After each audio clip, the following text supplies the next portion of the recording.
La Trinidad, el Hijo. Es el Hijo el que es y por tanto es Dios. Él es ciertamente Dios de Dios y luz de luz.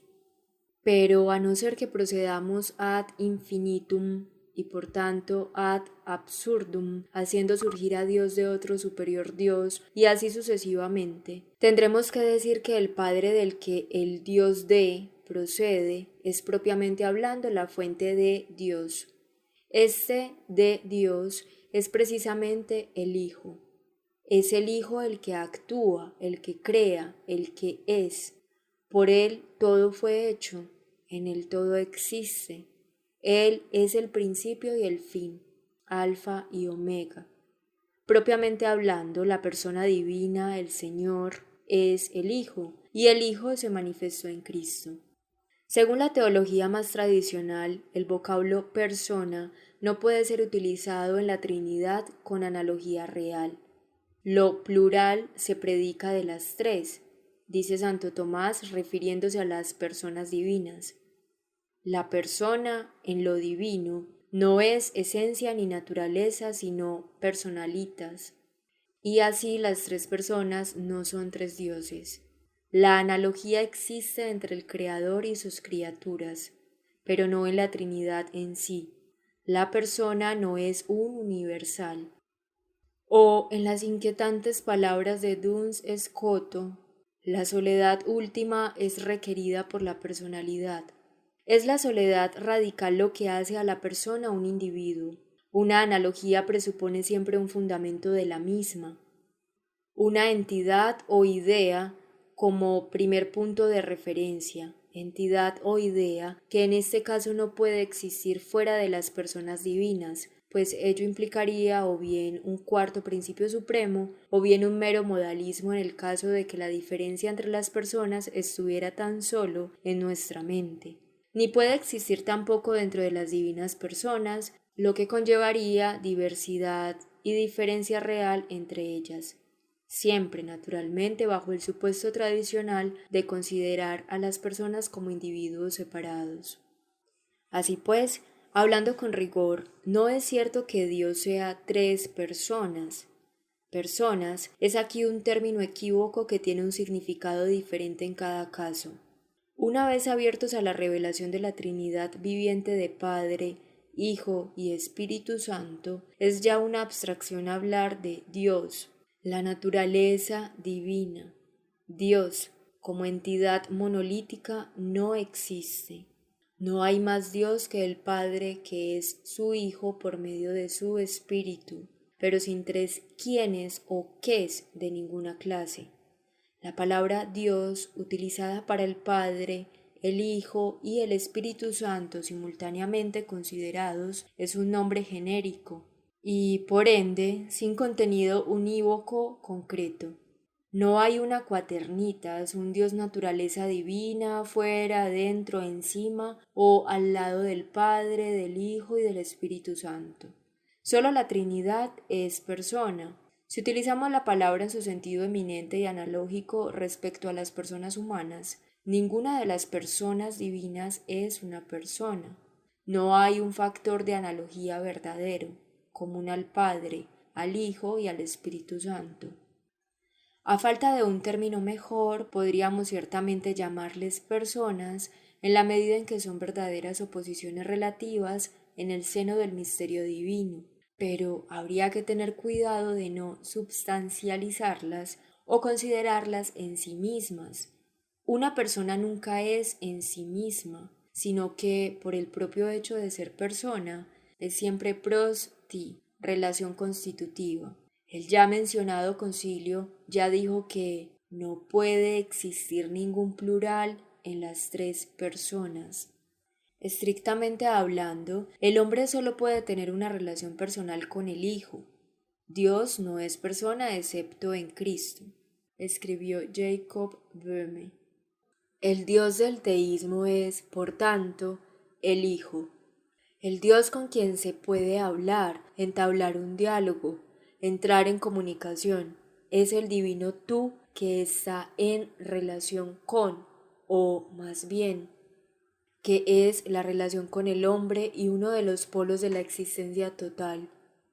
El nombre de Dios y Padre, que es esencialmente subsistente, es su logos, dice Máximo el Confesor, o con Dionisio el Areopagita, tal como le gustaba repetir a la tradición griega.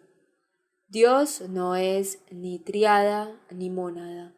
Ahora bien, este Dios, el Hijo, es en terminología trinitaria el misterio oculto desde el comienzo del mundo, el misterio de que hablan las Escrituras y que, según los cristianos, se manifestó en Cristo. Llegados aquí, debemos hacer una observación antes de continuar. Cristo es un término ambiguo. Puede ser la traducción griega del hebreo Mesías o puede ser el nombre dado a Jesús de Nazaret. Se le puede identificar con el Logos y por tanto con el Hijo o equipararlo con Jesús. Sugeriría utilizar la palabra originaria de ungido para ese principio, ser, Logos o Cristo, que en otras tradiciones religiosas designan con distintos nombres y al que se atribuye una gran variedad de funciones y atributos. No pretendemos abordar aquí el problema cristológico y, en consecuencia, seguiremos utilizando el nombre de Cristo, pues es importante que la figura de Cristo recupere la plenitud de su sentido, pero trataremos de evitar actitudes polémicas o apologéticas. Cada vez que mencionemos a Cristo, salvo indicación explícita expresa, nos referiremos al ungido al que los cristianos no tienen ningún derecho a monopolizar. Es este Cristo, pues, conocido o desconocido, quien hace posible la religión. Solo en esta unción hay religatio. Cristo, manifiesto u oculto, es el único vínculo entre lo creado y lo increado, lo relativo y lo absoluto, lo temporal y lo eterno, la tierra y el cielo. Es Cristo el mediador único. Todo lo que entre estos dos polos opera como mediación, vínculo, camino, es Cristo, sacerdote único del sacerdocio cósmico, la unción por excelencia. Cuando designamos este vínculo entre lo finito y lo infinito con el nombre de Cristo, no presuponemos su identificación con Jesús de Nazaret. Incluso desde la fe cristiana, tal identificación nunca ha sido afirmada de forma absoluta. Lo que la fe cristiana afirma es que Jesús de Nazaret es el Cristo, es decir, que tiene una relación constitutiva con lo que Pablo, siguiendo el Antiguo Testamento, llama sabiduría increada, con lo que Juan, siguiendo a Filón, llama el Logos, con lo que Mateo y Lucas, siguiendo el judaísmo, consideran en íntima relación con el Espíritu Santo y con lo que la tradición posterior ha acordado en llamar el Hijo. No es nuestro propósito discutir aquí los diversos nombres y títulos que puedan haber sido atribuidos a esta manifestación del misterio en otras tradiciones religiosas. La razón por la que insisto en llamarlo Cristo es porque, fenomenológicamente, Cristo presenta, en nuestra opinión, las características fundamentales de mediador entre lo divino y lo cósmico, entre lo eterno y lo temporal, etc. Ese mediador al que otras religiones llaman Ishvara, Tathagata o con otros nombres, no sin una profunda y profética intuición. Buena parte de la espiritualidad neohindú habla en este sentido de conciencia crística. No está equivocado el personalismo al afirmar que la relación personal es esencial en toda actitud religiosa evolucionada y que el descubrimiento o revelación del Dios persona es una contribución decisiva, aunque no única, del cristianismo. Sin embargo, esta afirmación tiene que ser completada recordando el hecho de que el Padre es más grande que el Hijo y que sólo en el Espíritu se realiza esta comunión interpersonal en un diálogo armónico entre yo, hombre, y Él, Dios. El Hijo es el mediador, el sumo sacerdote de la creación y también de la redención y glorificación o transformación del mundo. Los seres son en la medida en que participan en el Hijo, son de, con y por Él. Todo ser es una cristofanía, una manifestación de Cristo. Si el antropomorfismo es insuficiente, no lo es por asumir lo humano, sino por desdeñar lo divino, es decir, es inadecuado en la medida en que no llega a un auténtico cosmoteandrismo, plenamente cósmico, divino y humano a la vez, meta y plenitud de toda religión. Las religiones del mundo no siempre han prestado suficiente atención a esta deslumbrante y casi cegadora revelación de la plenitud del misterio divino, y así, en su experiencia de la realidad, han conservado una especie de indiscriminación trinitaria. Pero no es precisamente esto lo que en ocasiones les ha permitido mantener un equilibrio acaso más satisfactorio entre esas tres dimensiones esenciales de toda espiritualidad que podemos resumir en los términos de apofatismo, personalismo e inmanencia divina. Sea como fuere, en las posibilidades trinitarias de las religiones, en el esfuerzo por ellas realizado, cada una en su línea, para llegar a la síntesis de estas actitudes espirituales, es donde el diálogo de las religiones, el kairos de nuestro tiempo, encuentra su más profunda inspiración y su más segura esperanza. La evolución espiritual de la humanidad atraviesa en la actualidad una fase particularmente importante y tenemos motivos para confiar en que, como resultado de la mutua fecundación de las religiones y de las experiencias que les subyacen, surja en la conciencia religiosa de la humanidad una más plena integración de la experiencia del misterio y la vida de la Trinidad, y con ello una reintegración del hombre a realizar el papel que le corresponde en la aventura de la realidad. Una analogía tomada del desarrollo interno de la espiritualidad cristiana nos ayudará quizás a aprender más plenamente la importancia de este kairos. En el mismo seno del cristianismo descubrimos un proceso evolutivo que podría definirse como el paso de un supranaturalismo monodimensional a un naturalismo sobrenatural que en otras partes he llamado secularidad sagrada. Fue tal el impacto del Evangelio sobre los hombres que en los primeros tiempos de la Iglesia sólo era considerado cristiano perfecto el que ya había alcanzado el fin, es decir, el mártir, o en su defecto, su sustituto en la esfera temporal, el monje, el hombre que había pasado más allá del tiempo y había renunciado totalmente al mundo y sus obras. Es muy interesante observar aquí que el acosmismo monástico, que en la India brotó cual torrente irresistible como resultado de la experiencia interior del misterio del ser, surgió de forma igualmente espontánea en Occidente, como resultado de la experiencia escatológica de la fe cristiana. Pero poco a poco, y debido no a la relajación del ideal cristiano, como algunos acósmicos pretenden, sino más bien a una toma de conciencia y a una apertura progresivas respecto a la comunidad de los seres humanos, al mundo, a la naturaleza y al misterio. El cristiano, guiado desde el interior por el impulso del espíritu, se hizo cada vez más consciente de la necesidad de penetrar en las profundidades de las estructuras tanto cósmicas como humanas. Comprendió que su tarea era aportar la levadura de que habla el Evangelio, para modificarlas y transformarlas, llevándolas así finalmente a su perfecto cumplimiento en Cristo, aun con el riesgo, no siempre superado, de ser arrastrado por la corriente del mundo. A pesar de los graves peligros y del elevado número de los que sucumben, el cristiano responsable, sensible al viento que sopla desde las alturas, se vuelve cada vez más en nuestros días hacia el mundo, en un intento de hacer florecer su vida en dirección a los demás y al universo en general. Puede dar la impresión de que se vive actualmente un progresivo abandono no sólo de la vida eremítica o de desierto, sino igualmente de la vida conventual o monástica, incluso de aquellas formas más recientes y más abiertas de la vida religiosa clásica, desarrolladas durante el último siglo.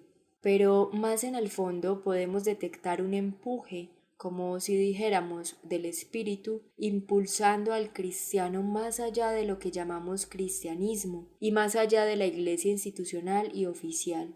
Su conciencia cada vez más viva del movimiento irresistible de todas las cosas hacia la apocatástasis, la reintegración de todo en Cristo, no le permite ya autoconfinarse tras ninguna barrera, a ningún nivel de pensamiento, sociedad o vida institucional, sino que le impele en el espíritu a comprometerse a los más profundos niveles en toda tarea humana, como la levadura que fermenta la masa, la luz que disipa las tinieblas y la víctima cuya inmolación salva y purifica todas las cosas.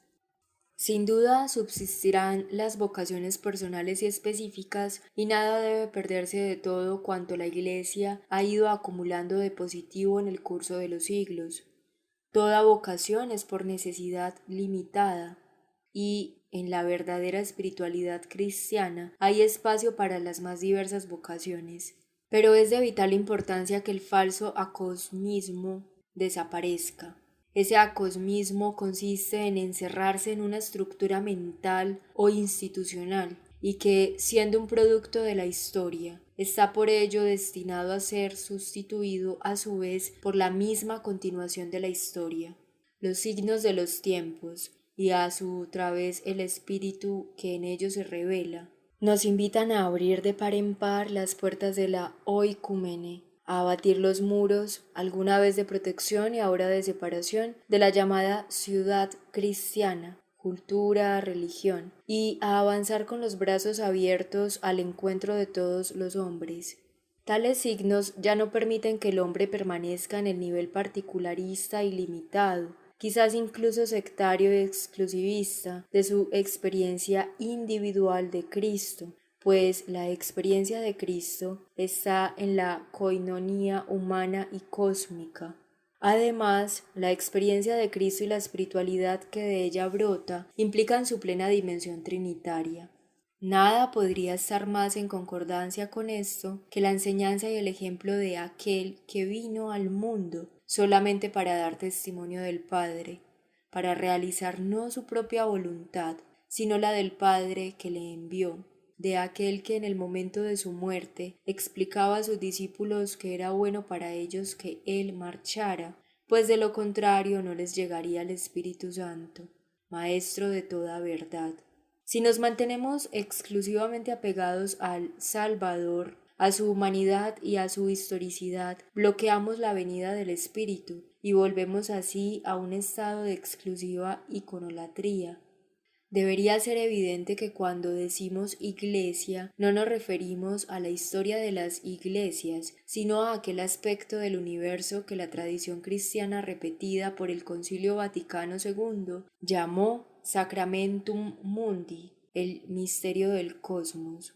Por otro lado, estos signos de los tiempos no solo se observan en el cristianismo, por todas partes somos testigos del mismo proceso. Las religiones del mundo se están secularizando. Las nuevas religiones o cuasi religiones que aspiran a abarcar lo sagrado y lo profano surgen por todos lados, mientras que movimientos que se pretenden a religiosos están siendo progresivamente sacralizados. Y el Hijo, el ungido bajo cualquier nombre, es el símbolo de este proceso.